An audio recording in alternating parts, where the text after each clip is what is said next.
ঠিক এভাবেই পুলিশের সামনে দাঁড়িয়েছিলেন আবু সাইদ। উল্টো দিক থেকে রাবার বুলেট ছুটছিলেন পুলিশের সদস্যরা। তারপরও অবস্থান থেকে সরেননি আবু সাইদ, দাঁড়িয়েই ছিলেন। তার হাতে ছিল একটি লাঠি।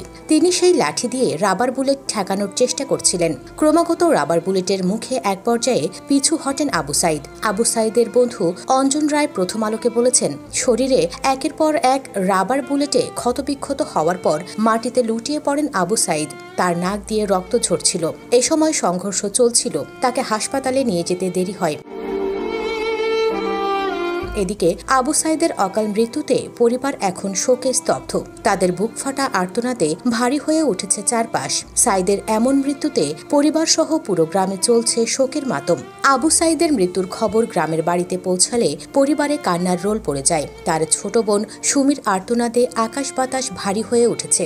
অশ্রুসিক্ত সুমি বলেন, আমার ভাইক ওরা মেরে ফেললো কেন?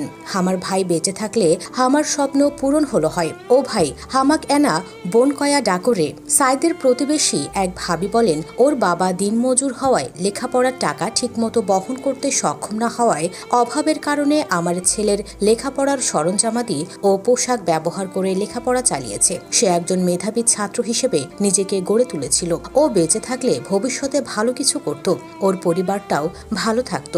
পুরো বাড়িতে যখন শোকের মাতম, তখন নির্বাক হয়ে সন্তানের লাশের অপেক্ষায় মা মনোয়ারা বেগম ফ্যাল ফ্যাল করে সবার দিকে চেয়ে দেখছিলেন। হঠাৎ হাউমাউ করে কান্নাজড়িত কণ্ঠে মনোয়ারা বাবা বাবা বলে ডাকতে থাকেন। আর সাইদের বাবা মকবুল হোসেনের কণ্ঠে যেন কোনো কথাই নেই। তিনি শুধু সবার মুখের দিকে তাকিয়ে বলছিলেন, আমার ভুল হসে, ছেলেটাক বিশ্ববিদ্যালয়ত লেখাপড়া করিবার দিয়া, তুই হামাক ক্ষমা করে দে রে বাবা, তোক নিয়া আমার অনেক স্বপ্ন আসিল।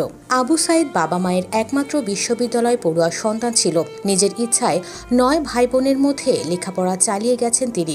অভাবের কারণে অন্য ভাই বোনেরা লেখাপড়া করতে না পারলেও সাইদ খালা সবির দ্বিমুখী উচ্চ বিদ্যালয় থেকে গোল্ডেন জিপিএ 5 পেয়ে এসএসসি পাশ করেন। পরে রংপুর সরকারি কলেজ থেকে এইচএসসিতে একই ফলাফল নিয়ে উত্তীর্ণ হয়ে বেগম রোকেয়া বিশ্ববিদ্যালয়ে ইংরেজি বিভাগে ভর্তি হন আবু সাইদ। জানা গেছে, মঙ্গলবার দুপুরে বেরোবিতে কোটা সংস্কার আন্দোলনে সাধারণ শরণার্থীদের শঙ্খ মিছিলে অংশ নেন আবু সাইদ।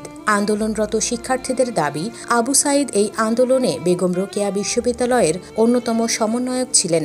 এ কারণে মিছিলের সামনে থেকে নেতৃত্ব দেন তিনি। দুপুরে বিভিন্ন শিক্ষা প্রতিষ্ঠানের শিক্ষার্থীদের সম্মিলিত বিক্ষোভ মিছিলটি বেগম রোকেয়া বিশ্ববিদ্যালয় ক্যাম্পাসে প্রবেশের চেষ্টা করলে পুলিশ ও ছাত্রলীগের নেতাকর্মীরা বাধা দেয়। এক পর্যায়ে পুলিশ ও ছাত্রলীগের সঙ্গে সাধারণ শিক্ষার্থীদের সংঘর্ষ বাধে। তখন ত্রিমুখী সংঘর্ষে রণক্ষেত্রে পরিণত হয় বিশ্ববিদ্যালয় এলাকা।